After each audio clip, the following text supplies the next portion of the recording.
Welcome back to the channel. Have you ever felt weighed down by thoughts that won't let go? Do you often carry emotional baggage that clouds your peace of mind, even when everything around you seems calm? What if 3 lines from an ancient Buddhist scripture could help you release these burdens and return to a state of inner freedom? Today, we are going to uncover the powerful essence of 3 phrases from the Diamond Sutra, phrases that are not just sacred teachings but life-changing insights. These lines speak directly to the heart of human suffering and point the way toward mental liberation. Whether you're a lifelong practitioner or just beginning to explore spiritual teachings, these 3 lines will offer practical clarity and deep comfort. In this video, we'll explore each of these phrases in depth, unraveling their meanings and showing how they apply to everyday life. Through stories, analogies, and simple practices, we'll discover how to move from heaviness to lightness, from confusion to understanding, and from mental entrapment to spiritual openness. The first of these 3 Transformative lines is, "A mind that abideth in nothing is the true mind." This line is both simple and profound. It challenges the way we usually operate. Most of us at our minds cling to people, to ideas, to possessions, to identities. We abide in what's familiar, what seems to give us security. But the Diamond Sutra tells us that true freedom begins when the mind learns to abide nowhere. This doesn't mean the mind becomes blank or passive. It means it becomes free, agile, unattached. To understand this, consider a bird flying across the sky. It moves freely, leaving no trace behind. If that bird were to cling to the wind, it would fall. Similarly, when we hold on to thoughts, judgments, fears, or desires, we lose the natural ease of the mind. We become trapped in repetition, unable to move forward. This line invites us to let go, not of life itself, but of fixation.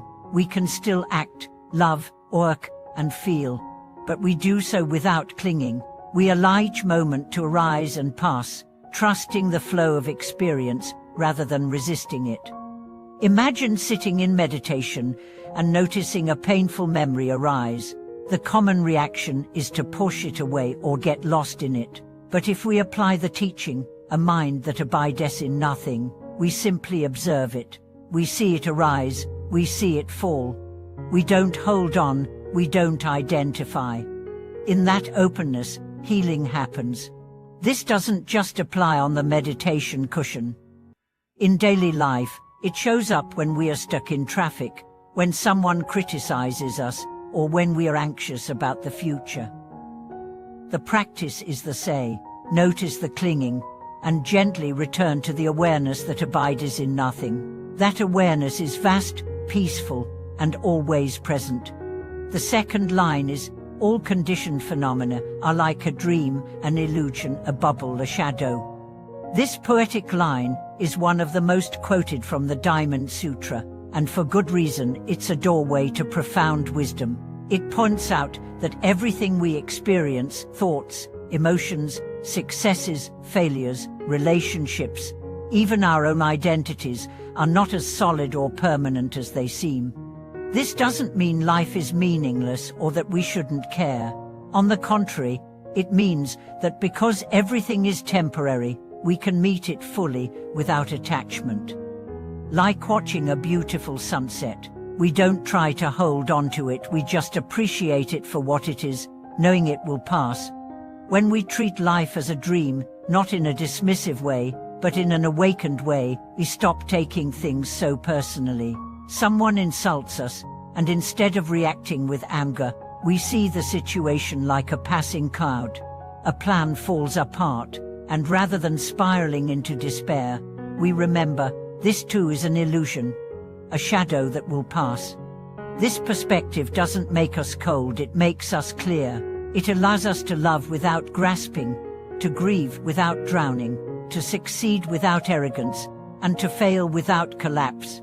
We become more resilient because we stop trying to control what cannot be controlled.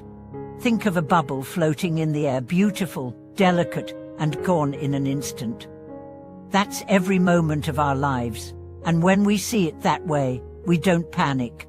We savor, we participate in life more fully, not less, because we are no longer chasing permanence in an impermanent world.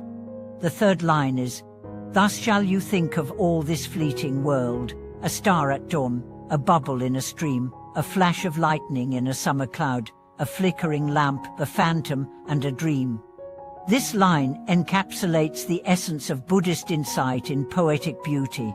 It's a meditation in itself, a string of metaphors that speak directly to the heart, bypassing the intellect and reaching into our deepest intuitive knowing. When we reflect on this line, we are invited to look beyond the surface of our lives and see the transient nature of all phenomena.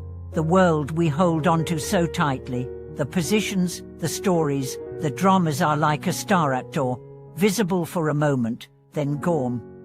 They are like lightning in a cloud, brilliant, powerful, but brief. To live with this awareness is not to disengage from life, but to live it more truthfully. We realize that there is no lasting self, no fixed identity. What we call meat is a flow of experiences, memories, thoughts, and feelings, rising and passing like waves. This insight can be both terrifying and liberating. Terrifying because it shakes the ground beneath our feet, but liberating because it frees us from the burden of trying to be something solid in a world that is always changing. The image of the flickering lamp, the phantom, and the dream also speaks to the mysterious nature of existence. We participate in this dance of form and formlessness. When we stop resisting it, when we stop clinging to illusions, we begin to taste a deeper reality, the reality of awareness itself, which is timeless, boundless, and free.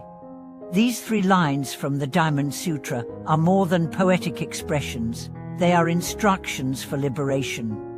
They teach us how to live lightly, how to meet suffering with clarity, and how to wake up from the trance of permanence and control. When we put them into practice, we begin to notice subtle but profound changes. Our relationships become more open. We judge less, love more. Our minds become quieter, our hearts more spacious. We begin to live not from fear, but from wisdom. The beauty of these teachings is that they don't require you to become a monk or retreat from the world. You can live these truths in the midst of ordinary life, at work, in traffic, while cooking dinner or caring for your loved ones. Every moment becomes an opportunity to practice. Every thought, every emotion, every challenge becomes a doorway back to presence. And remember, the purpose is not to perfect the outer world, but to transform our inner world. The more we release, the lighter we become.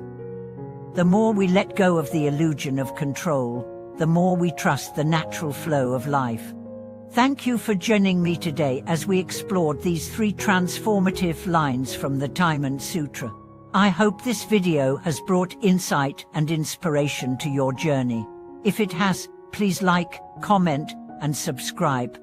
Share your experiences with these teachings. What have you discovered when you let go, when you saw through the illusion, when you returned to the mind that abideth in nothing? Thank you for watching, and I look forward to seeing you in the next video.